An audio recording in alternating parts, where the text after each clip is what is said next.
Pardon the interruption, but I'm Mike Wilbon. It's National Nap Day, Tony. Have you taken one yet? And Tony Kornheiser, no. I'm waiting for you to start talking about the Suns. You know, there's nothing like a guy who's a Knicks fan cracking himself up over taking a shot at somebody else's team when he's got the smelliest little franchise in America. No, I get that. And you're not 2 years away from being 2 years away anymore. No. You've done great. But I'm surrounded by Knicks fans. You by day, Stephen A. by night. I can't get away from you people. Welcome to you people. Welcome to PTI, boys and girls. In today's episode, Aaron Rodgers turns down an extension. The Canadiens could lose Carey Price. And the Texas Rangers haven't scored in 3 games. But we begin today with what might be the last game of the NBA season, Game 6, Phoenix at Milwaukee. This is the first elimination game Phoenix has played in the entire playoffs this year. Wilbon, you said yesterday that you think Phoenix will win tonight. Why do you say that?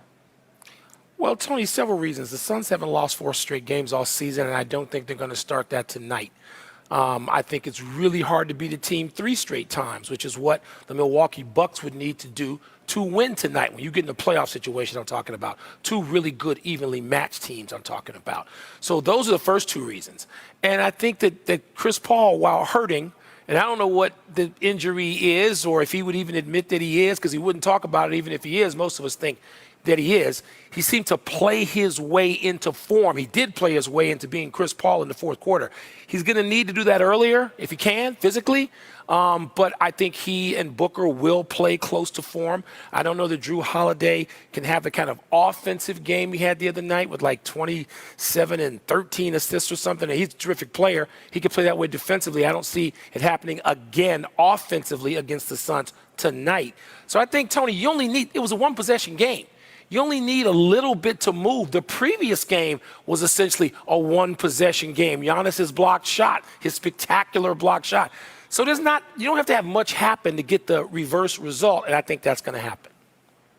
Can I bring up the Scott Foster issue then? Because Scott Foster is the crew chief tonight. Now, Scott Foster's local for us. He's from Maryland. He'd been a referee for a million years. He was crew chief in Game 3, which Milwaukee won. And I bring this up because Chris Paul hates Scott Foster. Okay, there's something personal that goes on between them. And in the last 12 games... So you don't think it's the other way around? You just think it's Chris Paul? Maybe, you don't think Scott Foster has anything to do with this? Maybe it's mutual. Maybe it's mutual. But my point goes deeper than that. In the last 12 games that Foster has officiated where Chris Paul has played, Chris Paul is 0-12. 0-12. Yeah. So you would have to ask yourself, why would the NBA, knowing this, and they know this, why would they put Foster on this particular game? Wouldn't they put somebody a little friendlier towards Chris Paul on the game, like, say, Jake from State Farm? That might work out. That's a good line, My feeling about this is that I think that Milwaukee should be favored tonight. I think they have taken over the series physically. I think that's what they have done. I don't know if they're going to win, but you mentioned Drew Holiday. I'll just tell you this. Chris Middleton, in the last 3 games that they've won, 3 in a row, 87 points. Drew Holiday, 61 points, 29 assists, 7 steals. I think they're stronger physically. That's why I like them tonight. Tony, they are stronger physically. That's why it was so stupid for the Bucks to play in any style that didn't emphasize that size and strength in previous series of the first 2 games of this one. That's why all playoffs long I was saying to you, what are they doing? But back to Scott Foster. The league has known about this for years. By the way, it might be the last 12. I don't know what it is for the previous 12. It might be, 1 in 23 for all I know. The league has known it. They have an answer, which is usually sort of lame. And I will admit to you that when I was texted on the train coming here to Milwaukee this morning, I heard Scott Foster was refereeing this game, and I just went, ugh. This is not something that the Phoenix Suns and Chris Paul want. They can't talk about it before the game and give it any credence or make any excuse. But is it a fact? It's a fact. We've got an Aaron Rodgers story, kind of, sort of, Tone, that actually includes something resembling news. Adam Schefter reports Rodgers turned down a 2-year extension this offseason that would have made him the highest paid player in football and tied him to Green Bay for 5 more seasons. Tony, does this make you think he's less likely turning this deal down to be back with the pack? So I don't see that Aaron Rodgers had a lot of leverage here. I think Green Bay has leverage here. They have his name on a valid signed contract. I mean, if he doesn't want to play and sits out, that doesn't even help him get to free agency. It doesn't give him a year towards free agency. So, I mean, I will deal with this story now. I think it's leaked by the Green Bay Packers. I think what they do is they aim it at their fans and they say, look, we tried to give him more money. We tried to give him more years. We did everything we could, and he spit in our face. You know, I mean, I think that's the way they will try to spin it. I took some notes on this. Rodgers could take this deal tonight, Mike. He could take it tomorrow morning. He could bleed him for even more money down the road. But with the specifics of this story, it seems to me, at the very least, he is saying, I don't want to play there anymore. Well, that's what we've been led to believe all summer while the story has not moved an inch. It hasn't. It hasn't moved at all. I mean, a story, the way you and I know what stories do. One side says something and makes it clear. You know, another side says something and makes his position clear, or a guy just says, I'm not showing up at all. We haven't had any of that. I only care about one element to this story, and it comes from the Packers, and it is a question I would ask Mark Murphy, who I know, and you know him too. And I know him well because he was the athletic director at my alma mater, and he's terrific at what he does in any level of sports administration as an executive, any level. I would just say to Mark, you drafted Jordan Love in the first round. You guys scouted him. You scouted him all season when he played. You scouted him at the combine. You know exactly what he can do. You didn't draft him because you hoped he could play. You drafted him because you thought you know he can play. What the hell are you doing? Why is your organization so gutless that it doesn't tell Aaron Rodgers, we have your replacement, son? You go do what you want to do because we got the guy we spent a first-round draft pick on. Why are the Green Bay Packers, who are exemplary when it comes to decision-making like this, like replacing Brett Favre with Aaron Rodgers, why are they so capitulating? Why are they saying, we'll give you any amount of money you want. We just want you to stay. Then why the hell did you draft Jordan Love? And are you now telling us you're going to have him sit for 5 years if Aaron Rodgers says yes? Part of this story, Tony, and we don't know it all. We're not going to know it all until September. Part of the story just seems fraudulent to me. I don't mean the reporting of the story. I mean the positions people, including the Packers, are taking. If you got your guy, put him under center. If you think that Jordan Love can play and you're the Packers, maybe you don't let Aaron Rodgers go anyway because you don't want to see him go somewhere else and beat you. Maybe you prefer he sits on ice. I would like, as everybody would like, to hear Aaron Rodgers open up his big yap and tell people exactly what he wants to do instead of shrouding everything in mystery and getting plausible deniability for anything that comes up. I don't know when we're going to hear it. I hope we hear it soon, but I share your wonder at this, which is why we both thought that when they drafted him, it was a slap at Rodgers. We move on. Yes. The new NHL team, the Seattle Kraken, gets to stock its roster tomorrow in the expansion draft. The eyebrow raiser is that the Montreal Canadiens did not protect goalie Carey Price. Price, who will be 34 next season, just led Montreal to the Stanley Cup final. He's played his entire 14-year career in Montreal. Wilbon, are the Canadiens right to risk Price? We'll get to that in a second. Every time you hear Kraken, aren't you bothered? I'm bothered by Kraken. I don't think it's great. It reminds me, it puts me in the mind of a sort of a controversial name, but it existed, so I'm going to say it because it was a real name. The Atlanta Black Crackers of the Negro League. That was an actual team and an actual team name. And it's just, I hear that and I just either smirk or start laughing or feel embarrassed. What are they doing? I mean, stop. Now, Carey Price. Carey Price makes so much money that they don't feel it's that big a risk. The Montreal Canadiens don't feel it's that big a risk. They either feel, one, they'll take him and we are out from under the final $50 million for the next 5 years when he'll be 39 or 40 years old in his contract, or, you know, let him, he can't play anyway. And so even though we got to the Stanley Cup finals, and I think that's the only slight risk there because a goaltender can come back in his late 30s and dominate play in the playoffs. We've seen it. But, you know, Vegas did this, Tony, with Fleury and that's Montreal. Right. But I still don't see it as that big a risk. They're putting him out there because they don't want to pay the rest of that contract. That's what they're daring the Kraken to do. So thank you for mentioning Marc-Andre Fleury, because Carey Price has not won a Stanley Cup. And Marc-Andre Fleury was on 3 Stanley Cup teams in Pittsburgh and then took Vegas in the first year to the Stanley Cup again. I think there might be a disparity there. My sense of this is that it's a gamble. You think that Seattle won't take him because it would be 1/8 of their entire salary cap on one guy. That's the gamble. Montreal thinks we'll keep our backup goalie and we'll keep Price. But, and there's always a but here, the most important position in any sport is goalie in hockey. If you get a hot goalie, there's nothing that you can't do. And I'm told that Price is a little tired of the fishbowl that is Montreal hockey, and that he had a clause in his contract where he could have stepped back from the expansion draft and forced Montreal to keep him out of the expansion draft, and he waived it. So, I mean, what does that tell us? There's a lot of intrigue in this. I think this is a good story. I think it's a good story. I think it's a good story. I just think it's interesting that you would leave something as traditional and royal as the Montreal Canadiens to go to the Kraken.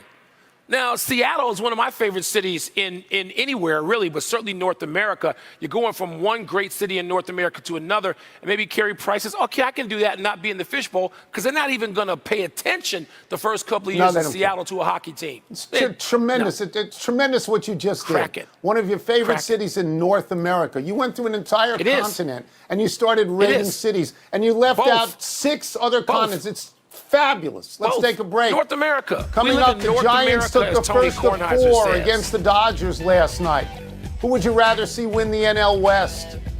Those are my 3 and 4 cities in North America. The Nats put up huge win last night, but was the Rangers' huge loss more newsworthy? Top Coming cities in North tomorrow, America Wilbon rates cities in South America. Coming Friday, Wilbon rates cities in Europe. Europe, My 6 favorite cities in Europe. Time for toss-up. 2 men enter, 1 man leaves, finishes the show, then usually goes on vacation for a week, but not this time. What's first? Toss-up. Who would you rather see win the NL West, the Giants or the Dodgers? So we've eliminated the Padres, even though they have the most exciting player in that particular division. Let me set the scene. The Giants won last night. That's the first of 7 games in 11 days with the Dodgers. Giants now 2 up in the standings. Giants fan my whole life as a small child before they moved away. Went to the Polo Grounds. Take the Giants. Willie Mays, Monty Irvin, Don Mueller, Johnny Antonelli, Foster Castleman. I root for them because of the, to stick it to the Phillies because of the way they got rid of Gabe Kapler. So I'm a Giants fan, but I'll be honest with you, Mike. I've always said that the Dodgers have the best team in baseball, best starting pitching, best everyday lineup. So I'm good if the Dodgers win. What do you just switch teams all the time? You go from the Knicks to somebody else. You go from the Giants to the Nats. You go from now. What are you doing? Nets to Nats. The Dodgers. The Dodger owners, Mark Walter, Irvin Johnson. Need I say more? I don't abandon people I know who are my friends who own or run a team just to say, oh, I like these people now because they got fun, shiny uniforms. What are you doing? I got Willie Mays, real friends you got a Willie Mays from the New jersey. York Giants what are you doing? who moved out in 1956. No real friends anymore. 58. Next. Toss up. Bigger news from last night. The Nats winning 18-1 or the Rangers losing 14-0? I'm not going to talk about the Rangers when I can talk about the Nats, even though the Rangers have lost 6 in a row, the last 3 by shutout, and they're down 29-0 in those 3. That, in my house, is their problem. I'm going to talk about the Nats. Trey Turner last night, a home run, a triple, I believe, 4 RBI. Juan Soto, 2 home runs and a double, 5 RBI, 5 home runs since the All-Star break. The Nats should not let anybody else bat. Just bat Turner, Soto, and keep doing that. John Lester usually can't get out of the first inning without giving up 3, goes 7 scoreless and hits a home run. Go Nats. What can I say? Where's Robles? What happened to him? I thought he was supposed to be one of your shining He's a fielder. young Hall of Famers. No, he's not a hitter. What happened to him? Can't hit. I don't care about either one of these Washington teams because that's what the Texas Rangers really are. They came from Washington, D.C. The Texas Rangers have been shut out so frequently, Tony. Every association you hear on SportsCenter with them says And if they lose one more like this, it'll be the first time since 1906, the first time since 1900. 3 shutouts, 4 shutouts, more shutouts. It's the year of the shutout, and the Rangers don't even need to ever again make this show. Thank you very much. That's it. Let's take one last break. Still to come before Tom Brady and the Bucs visited the White House today. His trainer had a prediction about how many more years. People, happy 25th birthday, Ben Simmons. You know how they say of bad shooters? He could throw a fish from the dock and not hit the water. Well, Simmons actually threw a fish from the dock and didn't hit the water. Simmons is a great talent. He was the first overall draft pick by the Sixers in 2016. He was the NBA Rookie of the Year in 2018. He can pass, he can rebound, he can defend. What he can't do very well is shoot. He virtually never takes a 3. And he's so bad from the foul line that he's reluctant to shoot at all in the fourth quarter for fear he will end up at the foul line, where he shot just 40.6% in the postseason this year. This has led to Philadelphia fans and TV heads screaming Simmons should be traded. I think he's too young and too good to trade. I think the Sixers should continue to bring in shooting coaches and psychologists before they give up Simmons. Philadelphia might be the loudest sports city. It's in there with a group of cities, New York, Boston, Chicago, Detroit. But it is definitely the nastiest sports city. And I wouldn't wish that on Ben Simmons. He needs a place where somebody's going to support his spirit. Philadelphia just wants to wipe him out, let him start someplace else where he has a good chance to succeed and get back on track. That's what I wish for him, not more years of Philadelphia. Not so happy anniversary, Cleveland Cavaliers. Around this day 4 years ago, Brian Windhorst of ESPN broke the news that Kyrie Irving asked to be traded rather than play next to LeBron James anymore. Basketball fans immediately asked themselves the same question. What's wrong with this guy? Irving went to Boston, where he first said he'd be thrilled to sign an extension with the Celtics. Shortly after saying that, Irving reversed his field and went to Brooklyn. He's probably the best ball handler in the league. He's almost unstoppable going to the basket, but he missed a lot of games for injuries and personal reasons. The Nets look like an unbeatable team when Irving, Kevin Durant, and James Harden are healthy together. But the scorecard since reads that Irving hasn't won a championship without LeBron, and LeBron has won one without Irving. Cleveland is simply pathetic without both of them. In retrospect, Tony, LeBron James showed a hell of a lot of patience in dealing with Kyrie Irving. He could have said before that, enough. And he is great. He's undeniably just an unbelievable talent, Kyrie is. But you know, LeBron was on the right side of this like he is on most stuff. Happy trails, Cam Akers. The Rams' second-year running back tore his Achilles. He'll be out for the season. Akers wasn't in camp. He wasn't at OTAs. He was just working out on his own. Akers was the Rams' leading rusher last year, 625 yards on 145 carries. In 2 playoff games, Akers averaged 4.8 yards a carry, 110 yards a game. From week 12 through the end of the playoffs, Akers averaged almost 2.8 yards after contact and broke 15 tackles. So obviously this is a blow to the Rams offense. On a personal note, I am aware that I said on this high-quality television program that the Rams will make the Super Bowl this season. I stand by that because of my infatuation with Matthew Stafford. The Super Bowl? They won't win the division, much less they won't get a sniff of the Super Bowl. I'll bet you right now they will not win their division, the NFC West. Okay. No. Okay. I've got them in the Super Bowl. Obviously, you don't. All right. But I stand by what I said. Let's go to the big finish. Home. They could be in your Raiders president Mark Badane resigned. Are you surprised? He's been with that franchise his whole adult life. President since 2013, but he says his transition to the stadium's done. Alex Guerrero tells Adam Schefter he believes Tom Brady will play at least 2 more seasons. That seems reasonable, right? It's totally reasonable. He's a marvel as it is. He shouldn't be playing now, and he's playing at an incredibly high level. He's just different than the rest of us. Nick Saban says Alabama quarterback Bryce Young is already approaching 7 figures in endorsements. Wow, that's impressive. Yeah, name, image, and likeness. NCAA, how you like it now? Rookies reported to training camp today for the Ravens, Bills, Jets, Bucks. You're protecting the shield, so I know you're breathless over this. No, not yet. I want to watch the end of the NBA, and I want to watch the Olympics, and I don't care about training camp. I want to watch when the season starts, but no, I'm not breathless. That's a ways off. No. A couple of months. Last one, Italy and the United States in Olympic softball tonight. Who you got? Monica Abbott and Kat Osterman, they are walking through that door again for the United States of America to pitch. So you know who I got. We're out of time. We'll try and do better the next time, and I'm Tony Kornheiser.